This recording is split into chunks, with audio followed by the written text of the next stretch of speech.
Oh, hello, welcome to this video on ultimately and primarily. So one meaning at the end, ultimately, and primarily meaning to begin with, really. Well, anyway, we'll go on to that. Here's some ultimately questions.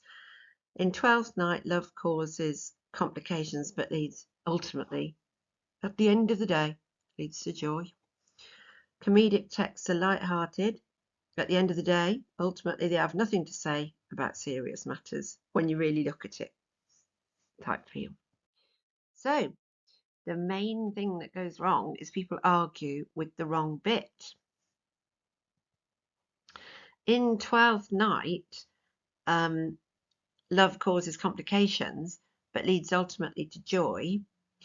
You've got to take for granted the love causes complications. You don't want to spend, that's not the argument bit. The bit you've got to debate is actually, oh, there.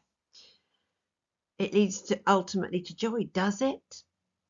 So is Olivia happy? Is Orsino married to the right sexuality of person?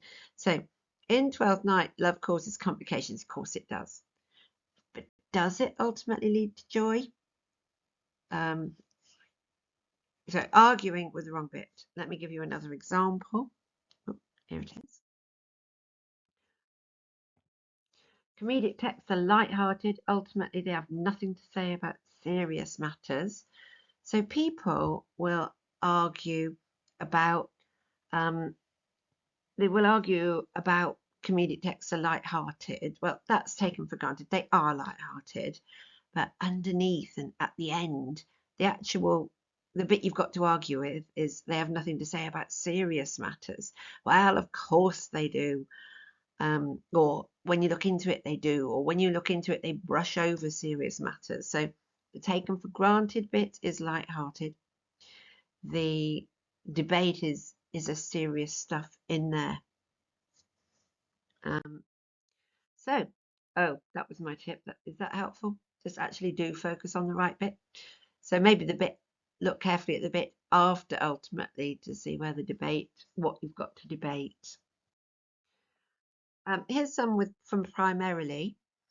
In 12th Night, humour primarily comes, it means mainly, doesn't it, from situations involving cruelty and suffering.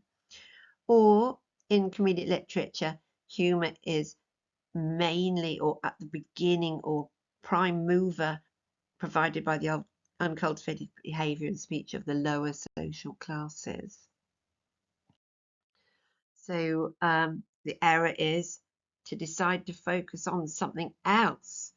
So you'll get, here's your title, humour primarily comes from situations involving cruelty and suffering, and it's our old friend. No, humour comes from wordplay, and they write a whole essay on wordplay. You've got to write your essay about cruelty and suffering, whether or not that's the main source of humour or something else it isn't, it's second to something. Your essays on cruelty and suffering. Here's my other one, sorry. In comedic literature, humour is primarily provided by the uncultivated behaviour and speech of the lower social classes.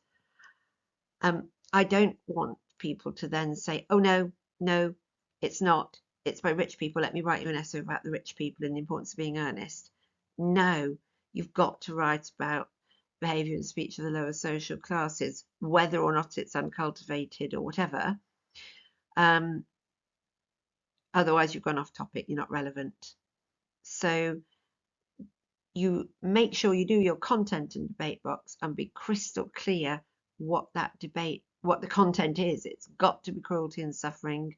It's got to be lower social classes. Good luck with that, everyone.